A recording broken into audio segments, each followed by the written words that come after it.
Olá pessoal, sou o Daniel Mastral, dando sequência então àquele videozinho de bate-papo, perguntas e respostas que vocês têm feito para mim na fanpage, no Insta e nas demais redes sociais. Vamos procurar responder a maior quantidade possível, tá bom? Então vamos lá. Pergunta no Instagram, Ana Paula _fit. É fitness? Fitness, faz academia. Cristão pode casar com não cristão? Olha, se você parar para pensar, eu já falei isso num vídeo chamado Sinto-me Só. É importante você assistir o vídeo também e entender o contexto. Para pensar, José, que é aquele José que foi para o Egito, ele casou com alguém que também tinha a mesma crença que ele casou com uma egípcia, não é verdade? Moisés, uma referência que nós temos, ele casou com quem, hein? Ele casou com uma hebreia? Não, ele casou com uma pessoa que era de uma outra esfera religiosa dele, era diferente, né? O pai dela era sacerdote de Midian, né? Então, que era a Zípora, né, esposa de Moisés. Então eu acredito que o cristão ele pode ser um grande influenciador. Né? Então não tem problema você se associar com uma pessoa que não tem assim a mesma linha de fé que a sua. Meu ponto de vista, tá bom? Porque senão a gente fica só dentro do nosso aquário. Né? Então de repente, eu casei com um católico. Ok, de repente você ao longo do período, você pode ser uma influência positiva na vida dele ou dela e pode ensiná-lo, né, a respeito de idolatria, que é as coisas que Deus condena, né, e trazer baliza, trazer essa pessoa para o centro da vontade de Cristo. Né? Então, nesse sentido, eu vejo que não vejo problemas aqui, tá bom? É claro, se você vai encontrar um parceiro que já é cristão, que já compartilha das mesmas ideias e crenças e valores que você possui, é evidente que fica mais fácil. Né? Mas se isso não acontece, o amor ele sobrepuja muitas coisas, né? E você vai ser o agente influenciador, no meu ponto de vista. Pergunta da Keila V. Souza. Ela agradece, enfim, e ela quer saber como saber quando você está verdadeiramente ouvindo a voz de Deus sem duvidar. Então, algum esforço humano para que isso aconteça? Isso é meio difícil de explicar em poucas palavras, porque isso é fruto de uma experiência. Não dá para você transmitir uma experiência com palavras, né? Mas é a primeira coisa. É o que eu sempre falo já falei em seminários, em vídeos. Você precisa ter comunhão com Deus. Para ouvir a voz de Deus tem comunhão. A ovelha conhece a voz do pastor, desde que ele seja o seu pastor, desde que de fato você viva a Cristo, aí Cristo está em você, não é isso? Então, para que haja essa harmonia, você tem que ter uma vida de conhecimento da palavra de Deus, de oração, de adoração. Isso vai gerar em você amor, fé e esperança, né? Que são os vetores que vão te dar força, os motores que vão te dar força na sua jornada de fé, na sua jornada cristã. Então, isso vai ser produto desse esforço, né, coletivo, de você agregar esses fatores. Então você vai passar a ouvir a voz de Deus a partir do momento que você se relaciona com Deus, que você tem mais tempo com Deus. Aí sim você não tem mais dúvida. Se você tem alguma dúvida, faz como Gideão, pede um sinal. Gideão também escutou uma direção de Deus. Lembra da história, né? Era uma história aparentemente impossível, mas então ele pediu uma direção. Senhor, me dá um sinal. Eu preciso de um sinal que o Senhor está falando comigo. E Gideão pediu não apenas um, mas 2 sinais, né? Que eram aparentemente impossíveis. Então, se Deus tem um propósito na sua vida, você acredita, poxa, Deus está falando comigo, mas eu não tenho certeza, vai que minha alma, tal, né? Pede um sinal para Deus. Deus vai falar com você através do profeta, vai falar através da palavra, vai através de um louvor, Deus vai estar falando através de sonhos, tem múltiplas formas de Deus poder falar na sua vida, mas sempre fruto de comunhão. Você fala com Deus uma vez por mês só, uma vez por semana, você nunca vai ouvir a voz de Deus. Próxima pergunta de Lauro Gomes. Podemos acreditar no que está escrito no livro apócrifo de Enoque? O livro de Enoque, existem 3 versões do livro de Enoque. O que eu acho que é mais interessante é o Enoque o Etíope. Né? Você vai ver muita correlação do livro de Enoque com o livro de Pedro. Né? 1ª e 2ª Pedro, também muita correlação e também com a Epístola de Judas. né? Judas não que traiu Cristo, tá? Esse é outro Judas. Então com a epístola de Judas também existe uma correlação, existem fatos narrados em ambos essas cartas que são compatíveis também com o livro de Enoque. Ele, embora seja considerado apócrifo, ele traz para nós uma grande gama de conhecimento. Eu acredito que tem muito conhecimento importante, inclusive sobre a peleja que ocorreu nos céus, é muito bem retratada no livro de Enoque. Como conhecimento é válido para você.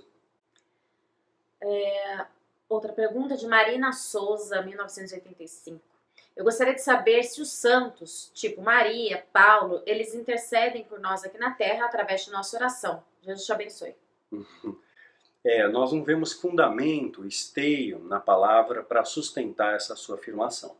Jesus ele chegou a deixar muito claro, ele falou isso, está registrado nos seus evangelhos. Eu sou o caminho, a verdade e a vida. Ninguém vem ao Pai, senão através de mim, através dele. Então o único acesso ao Pai é através de Cristo, tá? Então essa questão dos santos, tudo, eu acho que eu já expliquei isso em algum vídeo, agora não me recordo qual, mas isso aí foi uma coisa que o próprio sistema romano, né, quando tornou o cristianismo a religião oficial, ele acabou trazendo algumas contaminações aos valores puros e genuínos dos cristãos. Dentre elas, a veneração dos santos, a terço, a vela, batismo infantil e todas aquelas outras coisas, né? Então, não, né? Pessoas assim como eu, como você, carne e osso, humano, pecador, falho, morreu, né? Não pode interferir na nossa vida, tá bom? Somente Jesus é o intermediador entre você e o Pai. Pergunta de Ari Nelson Guimarães. Grande abraço, irmão Daniel, a paz do Senhor Jesus. Por que o inimigo queria o corpo de Moisés? Às vezes me pergunto isso. Deus abençoe a você e a sua família. Eu já falei isso em algum vídeo também, só que são tantos, e não foi pauta principal do vídeo, foi só um comentário.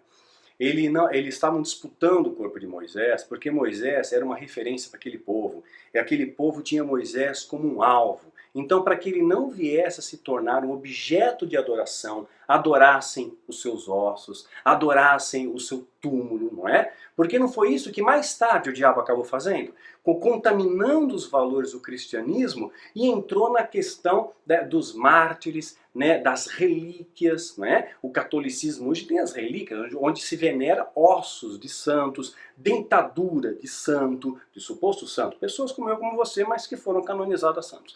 Né? Então, para evitar esse tipo de idolatria, né, Deus então ele acabou permitindo aquela questão, quer dizer, os anjos estavam levando o corpo de Moisés e o diabo ele queria transformar ali num objeto de idolatria que Deus condena. Né? Se você observar, até mesmo Moisés fez uma serpente de bronze no deserto. Né? E aí, de repente, tudo bem, tinha um propósito, tá? Tinha um propósito. Ah, Deus condena imagem de escultura, mas tinha um propósito. Não era para ter adoração à serpente de bronze. Mais adiante, quando o povo começa a queimar incenso, adorar a serpente, né, o próprio rei ali manda destruir a serpente, né? Ezequias manda destruir a serpente. Então, Deus é contra a idolatria. Foi nesse sentido, é assim que eu vejo. Muitas perguntas sobre o mesmo assunto, como a Nanda Célia fez, Simone Hipólito, 72 também fez, sobre os acontecimentos astronômicos que deverão acontecer em setembro deste ano. Setembro, pois é. Vai haver sim uma conjunção astrológica muito rara em setembro de 2017. Porém, isso não causará nenhum efeito direto nas nossas vidas, tá bom? Então pode ficar tranquilo, o mundo não vai acabar. Disseram que o mundo ia acabar no dia 6/6/2006. Depois disseram que o mundo ia acabar com o calendário maia, lembra? 21/12/2012. E o que aconteceu depois 21/12/2012, Daniel? Veio o dia 22/12/2012. Teve Natal, né, tudo mais. Então não mudou. Tá? Então o que acontece? Essa formação astrológica realmente rara, que vai ocorrer em setembro, que coincide com uma festa judaica, né, não vai causar uma interferência direta. É apenas um sinal que vem pontuar, agregado, por exemplo, aos sinais das luas de sangue, né, quem já viu o vídeo já entende um pouco melhor, gravei um vídeo chamado Luas de Sangue, né, agregado a esses sinais que vão nortear, né, muitas estratégias satânicas para preparar as plataformas para a vinda do anticristo. Pelo cronograma do satanismo, isso começaria a acontecer em agosto, setembro de 2018, não em 2017. O gatilho seria em 2018, mas os sinais começariam a se moldurar em 2017, como muitas coisas já estão acontecendo. Porém, importante pontuar, Daniel não está fazendo nenhuma profecia aqui, tá bom? Eu simplesmente estou dizendo que esse é o cronograma do satanismo. Vai acontecer se Deus permitir, no tempo, modo e propósito dele, porque ele que está no controle da história. Então a sua preocupação não deve ser o alinhamento de planeta, não deve ser o anticristo, deve ser Cristo e viver a Cristo. Porque se ele voltar hoje, você possa dizer para ele, Senhor, combati o bom combate, acabei a carreira, guardei a fé. É isso. Pergunta de Kevin Alain. Se mentir é pecado, por que Deus salvou Raabe após ela ter mentido? Mais uma vez, contexto, texto fora de contexto. Davi mentiu. Lembra da história? Ele se fingiu de doido, ele arranhou as portas, escorreu saliva pela barba para escapar da ira do rei de Gate, porque ele foi se esconder justamente na terra dos filisteus, na terra onde o gigante Golias foi derrotado por Davi. Então ele se fingiu de doido, ele mentiu. Ele mentiu. E a Bíblia em momento algum condenou Davi naquele momento. Ele estava preservando a vida dele. Assim como mentiu também para conseguir comida, para conseguir alimento. Então tudo nós temos que entender o contexto. Se você pegar algo fora do contexto, você cria um pretexto, pronto, você faz a bagunça que quiser com a Bíblia. É isso que os mercadores da fé fazem. Eles pegam um pedacinho lá e dizem então que aquilo ali vai fundamentar toda a extensão da Bíblia. Você tem que conhecer a palavra, entender o contexto, para você poder compreender o texto. Então, não, mentir não é de Deus, tá bom? Ali foram contextos específicos, temporais, momentâneos. Pergunta de Janderson Antucci. Beleza, Daniel? Gostaria muito, muito mesmo que você falasse sobre os portais, dimensões, se existe relação entre os OVNIs e a Irmandade. Aproveitando aqui, né, Janderson leu o livro Rastros do Oculto. E também aproveitando a nossa pergunta, Daniel, reptilianos existem? Não, reptilianos não existem. Não, isso aí é lenda, é balela, né? Não fica caindo nessas historinhas não. Eu sei que quanto mais loucura falarem para vocês, parece que mais interessante a coisa fica, né? Mas o evangelho é muito simples. Tudo que você precisa saber, Jesus já nos ensinou, né? E tudo tem que estar fundamentado nos ensinamentos de Cristo. Então, mais do que você ficar preocupado reptiliano, né, com o anticristo, se preocupa com a sua vida, sabe? Não faça fofoca, não faça intriga, não aponta o dedo, ajuda mais, ame mais, abrace mais, ore mais, né? Seja um cristão de referência, seja luz para esse mundo. Essa é a pegada que a gente tem que ter, tá bom? Então, aqui respondendo a pergunta do Janderson, OVNIs e Irmandade. Não, nada a ver, mas lê o livro Rastros do Oculto e Espelhos do Céu e vê o vídeo Espelhos do Céu, você vai entender um pouco melhor essa questão do OVNIs aí. Muito obrigada por você estar pedindo sugestões aos seus seguidores, é uma grande oportunidade. É a Amanda Gonçalves 801 que fala. Seria interessante falar sobre o papel de Lúcifer na história e na sociedade e como evitar ser uma vítima inconsciente dele. Obrigada mais uma vez e Deus abençoe. Mais uma vez, pauta do seminário nível 2 de Batalha Espiritual. E também tem os vídeos, né? O Diabo na História, a História do Diabo, que está aqui no YouTube, a gente põe o link aqui embaixo. São quebrados, pegamos o seminário, quebramos em 2 módulos, para que ficasse mais palatável, mais fácil de você estudá-los. Então a história do diabo e a sua influência na história. Isso está narrado também no livro Rastros do Oculto, publicado pela editora Ágape, e também está sumariado nesses 2 vídeos aí, a história do diabo e a sua influência na história. Edmara Rezende, paz pastor, na minha vida tomei decisões firmadas na orientação e confirmações de Deus. Porém, hoje colho um fruto muito amargo dessa decisão. O inimigo pode ter respondido às minhas dúvidas e eu me deixei levar acreditando ser de Deus a resposta? Então quer dizer que eu não tenho discernimento? É isso? Pois é. Aí tem 2 fatores. Muitas vezes nós ouvimos aquilo que nós queremos ouvir, né? Então a gente pega, seleciona, isso aqui Deus falou comigo, porque me agradou, gostei. Isso daqui não é de Deus, isso aqui é do diabo, é da minha alma, não estou gostando. Então a gente seleciona. Então vamos supor que Deus realmente falou com você, tá bom? Você tem comunhão com Deus, para Deus falar você tem que ter comunhão com Ele. Deus não fala com quem não tem comunhão, Deus fala com seus filhos. Você vai ver na Bíblia toda a extensão bíblica, Deus fala com os profetas porque eles viviam a Deus, sabe? Eles morriam por Deus, né? Eles anunciavam a palavra de Deus sem medo do que iam fazer com eles, né? Foram mortos. Isaías, histórica, quando Paulo fala da listagem dos heróis da fé, diz de homens que foram cerrados ao meio. Historicamente, Isaías, o profeta Isaías, foi cerrado ao meio, vivo, vivo. Vocês não têm ideia do horror que era isso, né? Eu não vou entrar em detalhes, mas pesquisa na internet, você vê como é que era esse tipo de execução. Então eles deram a vida por Deus, eles tinham intimidade com Deus. Então vamos supor que você tem esse nível de intimidade com Deus, você ora todos os dias, você jejua, você lê a palavra e você procura praticar a palavra, tá bom? Que aquele que tem os meus mandamentos e os guarda, esse é o que me ama. Meu mandamento e os guarda, né? Então vamos supor que você esteja nessa esfera, tá bom? E você realmente ouviu, legitimou a direção de Deus para sua vida, mas alguma coisa aconteceu e não se cumpriu. Não se cumpriu porque é culpa de Deus? Não. Talvez pela sua culpa. Eu sei que é meio chato escutar isso, né? A gente não gosta de ouvir isso. A minha culpa? Como assim? Deus tinha uma promessa para a geração de Moisés. Não era para uma pessoa, para uma geração, para milhares de hebreus, milhares de famílias, homens, mulheres, crianças, idosos. Tinha uma promessa. Vocês vão para uma terra que emana leite e mel. As escolhas que eles fizeram nesse caminho fizeram eles se perderem. E eles não colheram as promessas, colheram a morte. Né? Então Deus ele tem uma promessa, mas vai depender da sua ação também.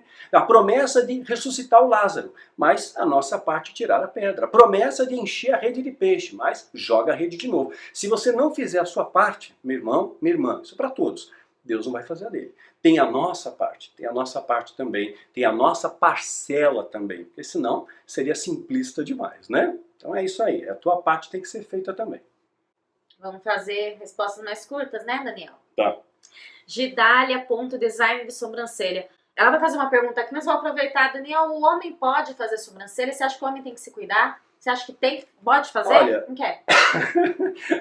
Eu acho que sim, por que não, né? Eu faço de vez em quando a sobrancelha, né? Tiro os pelos, porque tem uns pelos sinistros, né? Que o negócio vai assim, um pro lado, do pro outro, você vira um porco espinho, né? Da orelha também começa a nascer uns tufos. Então eu tiro essas coisas. Então isso não mostra, não quer sentido, não é vaidade, não é narcisismo, né? Não deixa você menos homem, né? Simplesmente você está cuidando do templo, é como eu fazer academia. Não, você faz academia, você fica malhando o dia inteiro. Não, eu treino ali 2 horas por dia, quem me acompanha no Snapchat sabe, e o resto do dia eu estou trabalhando, estou estudando, estou escrevendo, estou ministrando seminário, estou dando aconselhamento, tem muitas outras coisas. Então faz apenas parte, mas eu tenho que me cuidar, sem dúvida. Né? Então cada um vai fazer aquilo que preenche, você tem que se sentir bem com você mesmo. Como é que eu vou amar ao próximo como a mim mesmo se eu não me amo? Então, claro, enfim, compacto, eu estou falando bastante. A gente já está aproveitando mas aqui. Não tem problema, pode fazer. Gidália, aproveitando, se você quiser fazer parceria com as sobrancelhas no Instagram. Mas sem fazer aquela sobrancelha que todo mundo saca que você fez, sabe? Tem umas fininhas assim, essa não, essa eu rejeito.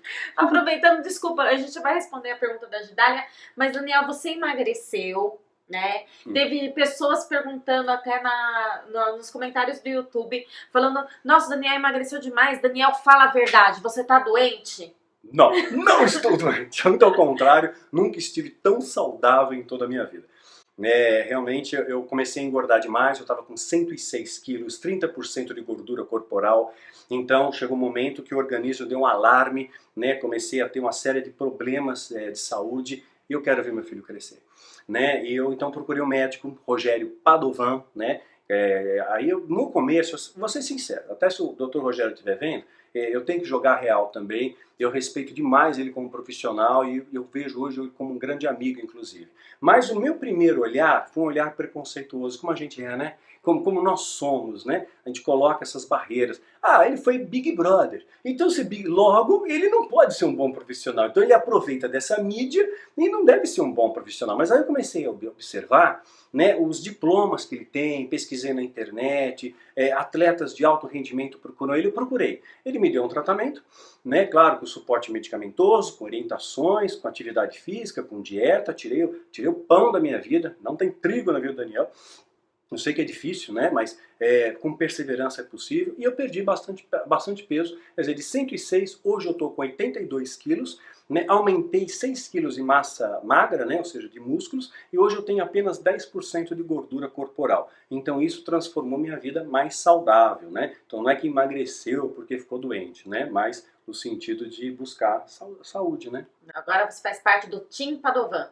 Exatamente. E a gente indica o Padovan, inclusive a gente vai colocar os dados dele aqui embaixo. Coloque. Seguem ele no Instagram, procura ele se você está precisando de ajuda, ele é um ótimo nutrólogo mesmo. Excelente. Inclusive foi presenteado pela toda a trilogia Quilaim, Néfilim e Carim, e já indiquei muitos amigos para ele também, e estão tendo resultados. Teve um amigo meu que eu indiquei, ele perdeu 15 quilos rapidamente, né? Foi em 3 meses, eu acho, 2 meses e meio, eu acho. 2 meses e meio, 15, 16 quilos, quer dizer, funciona, funciona. Então, vai atrás, cuida do templo, cuida da sua saúde, você vai produzir melhor. E da aparência.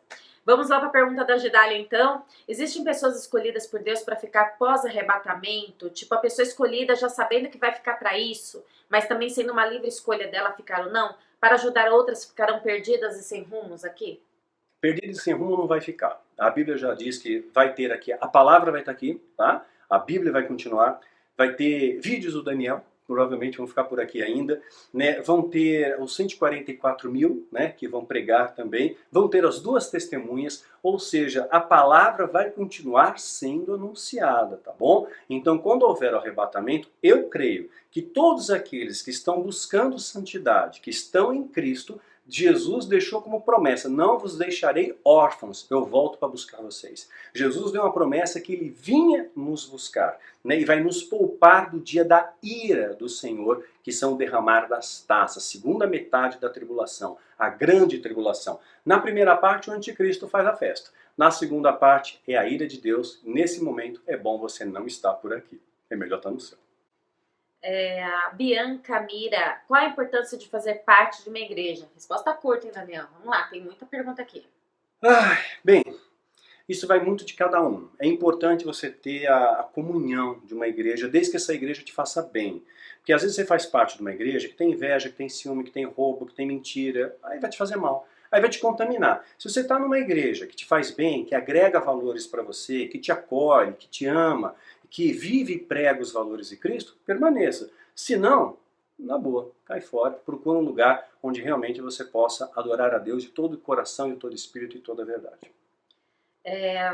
Ela também faz uma pergunta que mesmo Deus sendo tão misericordioso, bondoso com todos os seus filhos e perdoando inúmeras vezes, ainda assim existirá sofrimento eterno para aqueles que não forem salvos?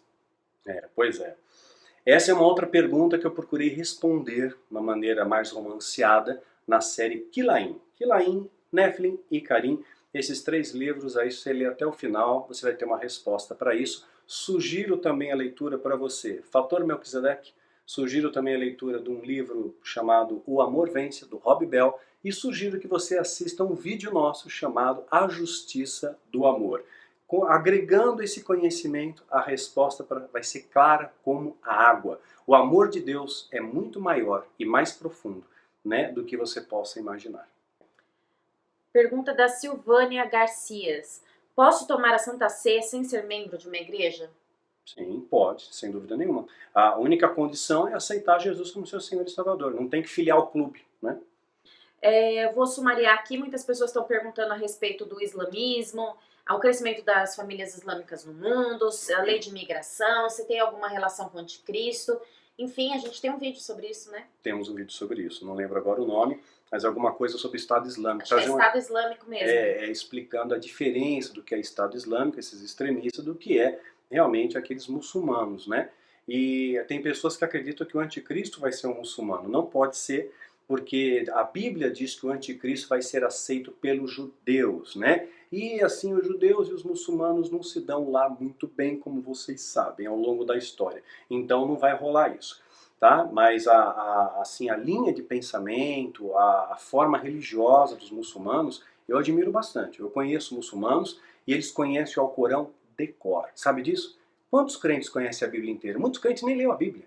O muçulmano conhece o Alcorão de cor, porque se ele for destruído, todos eles têm a capacidade de reescrever. Eles procuram viver 5 vezes por dia, eles param tudo e oram lá na direção de Meca, lá segundo a direção do profeta deles lá, o Muhammad. E quantas vezes você ora por dia? Eles oram, para tudo. Agora é para Deus. Então acho que tem valores que são muito importantes, é muito simplista para nós apontar o dedo e dizer esse vai para o inferno, esse vai para o inferno, esse vai para o céu. Nós não somos justos nem somos juízes. O único que pode julgar é Cristo. Ele é o único legislador. Está escrito na palavra isso. Procura na sua concordância. Só há um legislador e um único juiz. Tá bom? Nós não somos justos nem somos juízes, não podemos julgar. Pergunta de Juninho Meneguzzi. Minha pergunta é, como definir o aspecto Deus? O que às vezes confunde um pouco é que a Bíblia fala que devemos adorar somente um Deus. Porém, a Trindade são 3 deuses. Como explicar isso para um não crente? Pois é. Vocês fazem perguntas que a gente precisa de ajuda para os universitários, porque é difícil de compactar em poucas coisas. Mas eu já falei sobre isso em algum vídeo, mas não foi pauta principal também. Na verdade, sim, há um único Deus, um único Salvador. Claro que ele pode se apresentar de nomes diferentes, né? Então, como o livro Fator Melquisedeque muito bem pontua e pondera, né? Então, por exemplo, quem é os seguidores do zoroastrismo, que eles acreditam numa entidade chamada Suramastro ou alguma coisa como o grande sábio, era uma crença monoteísta muito semelhante ao cristianismo. Talvez só tenha mudado o nome, né? No próprio Antigo Egito, né, um faraó lá, ele acaba nomeando ali, fazendo um templo a Aton, e ele muda o nome dele, né, para Akhenaton, né, e ele acaba dizendo que havia somente um Deus, quer dizer, num sistema politeísta, fala isso no livro Rastro do Oculto, politeísta, de repente se levanta um faraó e diz, não, estamos tudo errado, só tem um Deus. Né? Então aquilo ali criou uma certa confusão para ele. Então eu acredito que Deus ele pode se manifestar em várias culturas, com nomes diferentes, com expressões diferentes, mas sendo o mesmo Deus. Agora a questão da Trindade.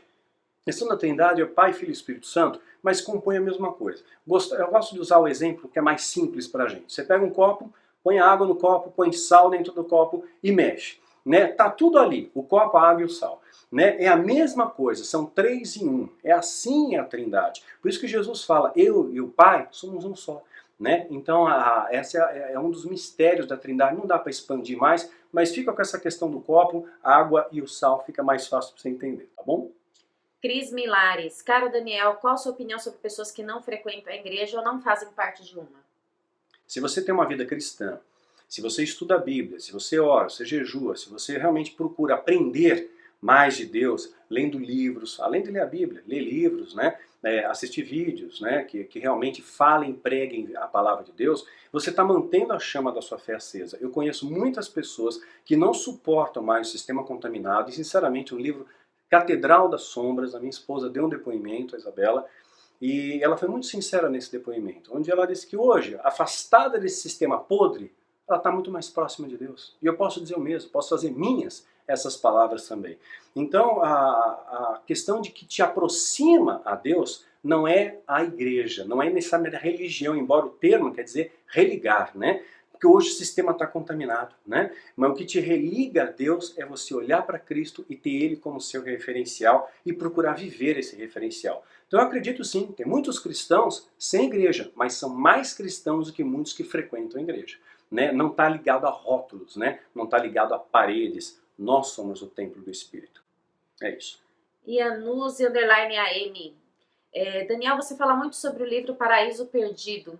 Existem inúmeros livros nesta mesma linha de diversos autores. Qual o motivo dessa sua apreciação por esse especificamente? Paraíso Perdido, de John Milton, foi um clássico, né, contemporâneo de Shakespeare.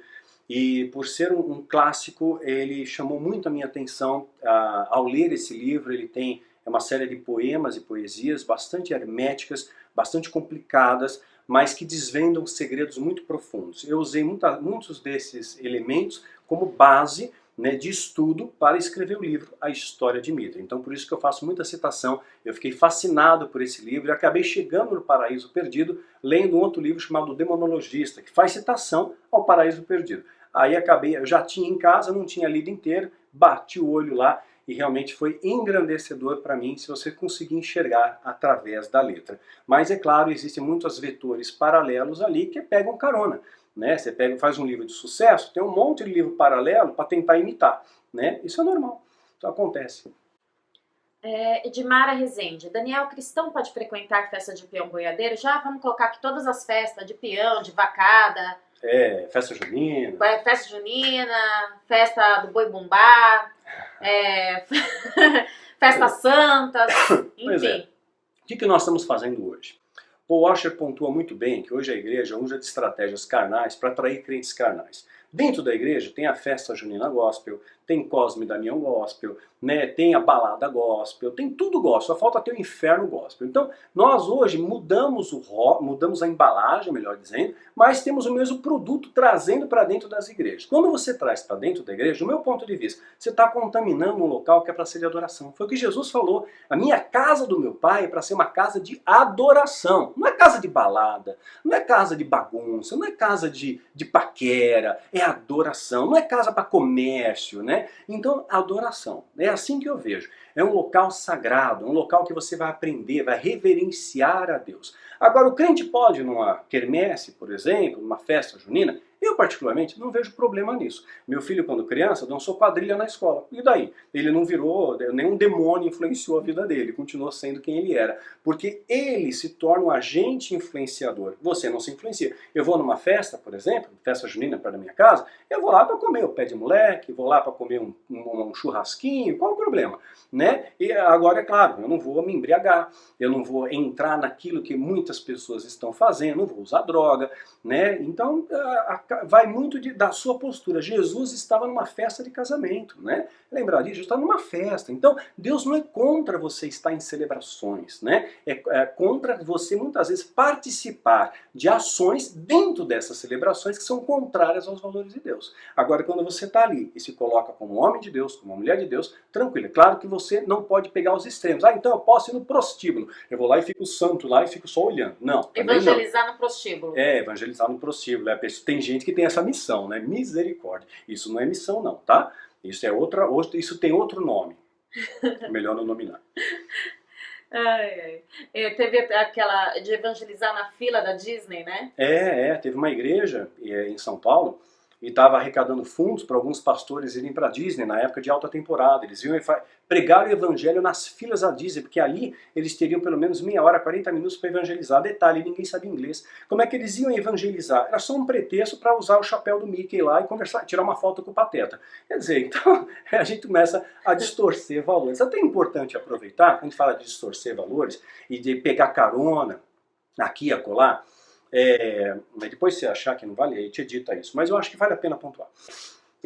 Tem muitas pessoas que já disseram para mim, Daniel, né, fulano, beltrano, ciclano, né, o que você acha daquele feiticeiro, daquele bruxo, daquele ex-bruxo? Inclusive tem várias perguntas a respeito disso aqui, e eu não ia fazer a pergunta porque eu acho que é totalmente relevante, mas enfim, já tá falando, vamos lá. Vamos pontuar aqui, estamos no bate-papo, tá nessa coisa intimista, né, espontânea, feliz, né? Então é importante pontuar isso daí. Então o que aconteceu? Eu não vou citar nomes, tá? Porque a minha luta não é contra sangue e carne, cada um vai dar conta do que faz, tá bom? Cada um, porque Deus não se deixa escarnecer. Tudo que o homem semear, ele vai colher. É uma consequência. Tem gente que é de uma cara de pau incrível, que acha que Deus não está vendo, que mente deslavadamente, Deus não está vendo, que rouba, que engana o povo e tudo mais. Mas vamos pegar aqui um exemplo que aconteceu, fato, tá bom? Sem citar nomes. Teve uma pessoa que se disse bruxo também, escreveu para mim há um tempo atrás, falou, poxa Daniel, vamos fazer o seguinte, eu vou dizer, estou pensando até mesmo em lançar um livro aí, estou escrevendo, e aí você podia, de repente, confirmar a minha história. Então você fala para todo mundo que você era da Irmandade também, né? Que você era da Irmandade e que eu era seu coleguinha de Irmandade. A gente estava junto, a gente ia para a escolinha do satanismo, a gente ia aprender a fazer maldade junto, fazer os feitiços juntos, né?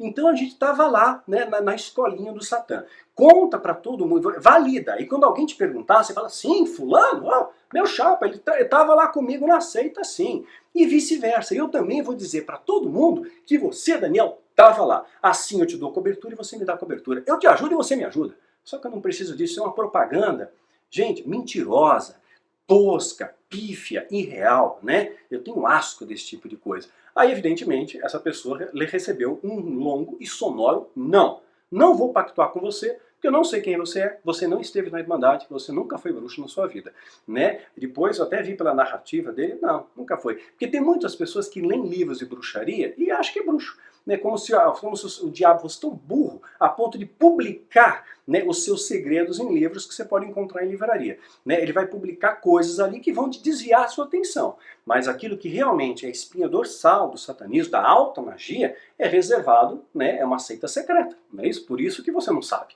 Né? Porque é secreto. Se não fosse secreta, todo mundo sabia. Então tem muito impostor por aí também, tá? Como é que eu sei, Daniel? Olha os frutos. Percebe nos frutos. Eu noto que muitas pessoas parecem que têm orgulho, né?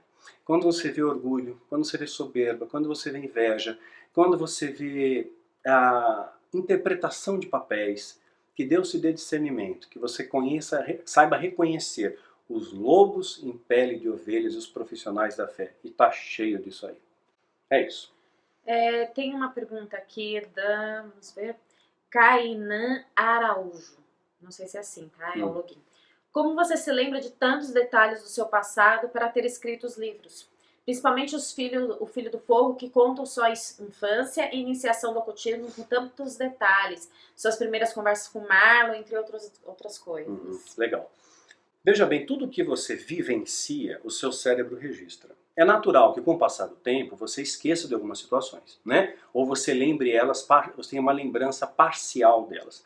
Ocorre que, primeira coisa, a minha vivência no satanismo, 17 aos 25 anos, foi uma vivência muito intensa, muito intensa mesmo. Era uma coisa assim de diária, fazia parte da minha vida, né?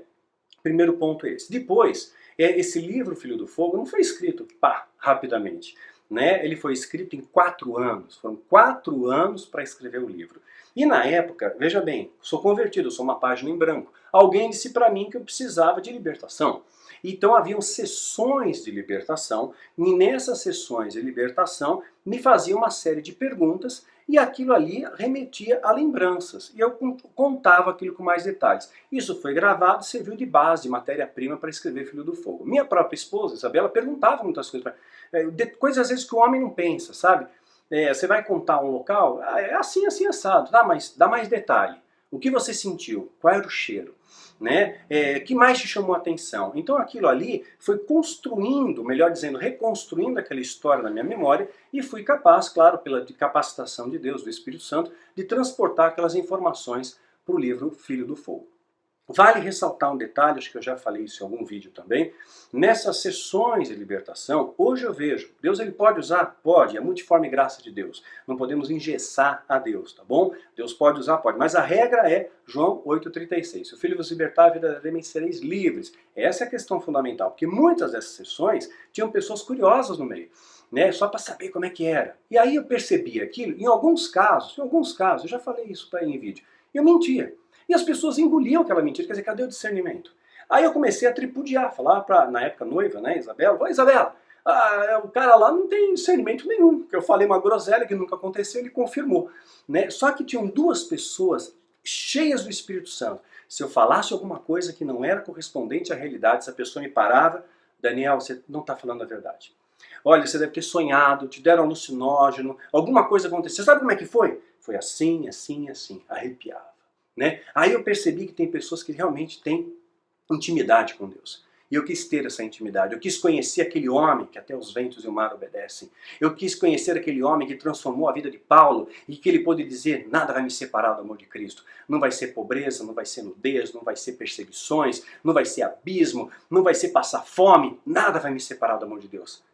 Que homem é esse? Quis conhecê-lo e hoje ele é o meu Senhor, é o meu libertador, é o meu Salvador. Carlos Alexandre Cirilo. Eu vou mesclar com outras perguntas aqui, porque várias pessoas perguntaram sobre o tema, né? Jejum. Cristo jejuou 40 dias e 40 noites, e após isso sentiu fome, o que nos leva a entender que o jejum penitenciário, seja comida ou qualquer outro artifício que deixe de fazer ou praticar, é justificado diante de Deus como jejum de resultado espiritual. No entanto, em Isaías 58, o Eterno nos diz sobre um jejum que não tem valor algum, a não ser entregar o jejum que verdadeiramente agrada a Deus. Desatar o nó da injustiça, soltar os cativos, dar de comer ao próximo.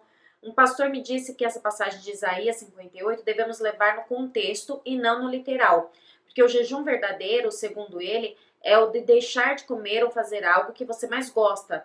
Embora ele dê o crédito à passagem de Isaías afirmando que não adianta jejuar e não seguir a prática do bem. Qual seria a visão correta sobre o jejum? Outras pessoas acabaram perguntando se jejum seria não comer nada, apesar da gente sempre tocar nesse assunto nos vídeos, acho que... Sim, ainda tem dúvida. Não né? comer nada, ficar em inanição completa, né? Desmaiar de fome. Sim. Então, não adianta também você fazer um jejum e você viver uma vida completamente diferente do que deveria seguir. Então, o que você tem que falar sobre aí o você jejum? fica de mau humor, que tá com fome e dá patada em todo mundo, né? É acaba... jejum santo, né? É muito santo esse jejum. Bom, mas é o seguinte, o jejum verdadeiro, legítimo, claro, que a gente pode pegar o exemplo de Jesus, ele se preparou para algo.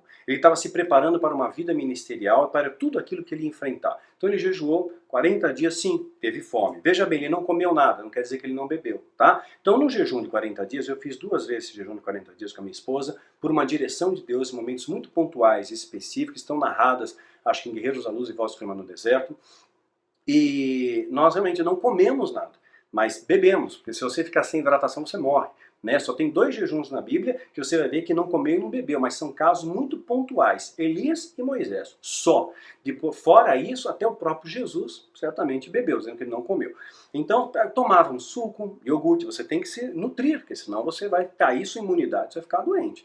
Então, tomava suco, tomava iogurte, tomava leite, né? Mas não comia nada sólido, né? Então, é possível fazer, é possível, debaixo de uma direção de Deus, de um propósito de Deus, no tempo de Deus. Se você fizer levianamente, eu vou fazer um jejum porque eu quero poder, isso é interesse. Né? Eu queria fazer um jejum porque eu queria intimidade com Deus. Eu queria jejuar porque eu queria ouvir mais a voz de Deus. Eu queria saber a direção de Deus e a vontade dele para a minha vida.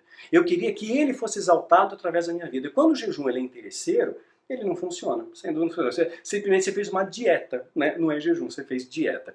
Então, o jejum, sim, você tira as coisas que te agradam. Você pode fazer um jejum de televisão. Você é viciado em televisão? Viciado, melhor, televisão nem tanto. Você é viciado em videogame? Fica aí 2 semanas sem videogame. Faz um jejum de videogame. No período que você ficava jogando, a gente joga às vezes 4 horas, né? Tem gente que fica o dia inteiro jogando. Você separa essas 4 horas e ora para Deus, e escuta a palavra, e lê a Bíblia, e jejua, e ora. Então, o período que você gastava para fazer aquilo, agora eu vou investir em Deus. Então é nesse sentido, sim, você pode fazer um jejum de palavras, como eu já fiz com a minha esposa. Não quer dizer que você fica mudo, né? Não é a vaca amarela. Né? Quer dizer que você vai selecionar as palavras, só vai falar coisas que edificam. Você não vai ficar, ó vida, ó azar, tá muito frio, agora tá muito quente, agora tá chovendo, agora tá sol. Porque eu não tô gostando, porque a comida tá muito sal, agora tem sal, a roupa não tá bem passada, o filho gritou. Sabe, para com isso. Né? Então, você fala só o que edifica. Né? Então, tem vários tipos de jejum, que o Espírito Santo possa te nortear. Mas já falamos sobre jejum também no vídeo Castas da Maldade, tá bom? Então é isso. Lembrando que o jejum espiritual, né, não é o jejum intermitente, né? Não, nada a ver. Isso aí é coisa de dieta, linha low carb. Tudo. Porque as pessoas acabam aproveitando uma coisa com a outra ou generalizando, isso, né? eu tô no low carb e já tô consagrado. Já tô consagrado, posso falar qualquer coisa, fazer qualquer coisa. Só que não. Jacir Nepomuceno C. Júnior. Ele faz 5 perguntas aqui, mas eu vou pegar uma, tá, Jacir? Porque senão, né? E tem que ser a última, porque já estamos estourando o tempo de novo. Nós vamos ver esse tempo aí. Amo as pregações de calvinistas como John Piper, Paul Washer e Paulo Júnior. Porém, gosto também de assistir R.R. Soares, Edir Macedo e até mesmo Valdomiro Santiago. Não encontro inconformidade nas pregações, e sim nas ações deles. Estou errado em assisti-los, mesmo me sentindo edificado? Well, você pediu uma opinião, né? Então, eu vou ter que falar a minha opinião para você com toda sinceridade, que meu compromisso é com a verdade. Eu não posso maquiar a minha posição para agradar algumas pessoas. Eu tenho que falar o que Cristo falaria. Jesus diria o quê? Para pensar. Jesus iria numa dessas igrejas que vende o lenço ungido, que vende o objeto consagrado, que te dá o carnê da prosperidade, que só fala de milagres, né? Jesus iria numa igreja dessa? Jesus frequentaria um lugar desse? Jesus expulsou os mercadores, meu irmão. Expulsou os mercadores do templo. Então, onde há comércio, Jesus não está. Onde há só show, pirotecnia, milagre, milagre, milagre. Não, a marca de Jesus não é o milagre. A marca de Jesus é o amor. Se amardes uns aos outros, sabereis que sois meus discípulos, sois meus seguidores. Então a marca de Cristo não é o milagre, é o amor. Então você vai no local que tem milagre, o falso profeta faz milagre, meu irmão. Faz milagre. Está escrito na Bíblia que fariam sinais e prodígios para enganarem, se possível, os eleitos. O diabo está fazendo a festa em nosso meio. Está usando muita gente que não tem Cristo, né, para fazer sinais como se tivesse a Cristo. E isso está escrito na palavra, que o falso profeta será capaz de fazer sinais e prodígios para enganar, se possível, os próprios eleitos. Então eu acredito que nós temos que ter conformidade com a palavra de Deus. E sempre se coloca na posição de Jesus. Jesus frequentaria um lugar desse? Jesus pagaria o carnê da prosperidade? Jesus ele queria ser próspero? A Bíblia diz que o Filho do Homem não tinha onde reclinar a cabeça. Jesus era pobre, tá? Nasceu numa manjedoura. Né? Jesus ele ia comprar o manto ungido? Ou ia vender o manto ungido? Olha, gente, sinceramente, é uma questão de você pensar. É uma questão de lógica. Sempre se coloca no lugar, Jesus faria isso? Você vai ter a resposta mais fácil. Lembrando aqui que a gente não está falando de pessoas, a gente não fala De atitudes. pessoas, a gente fala de atitudes. Então, os haters dos pastores que não foram citados, né? A gente tem que lembrar que a gente não citou ninguém. Sim, jamais.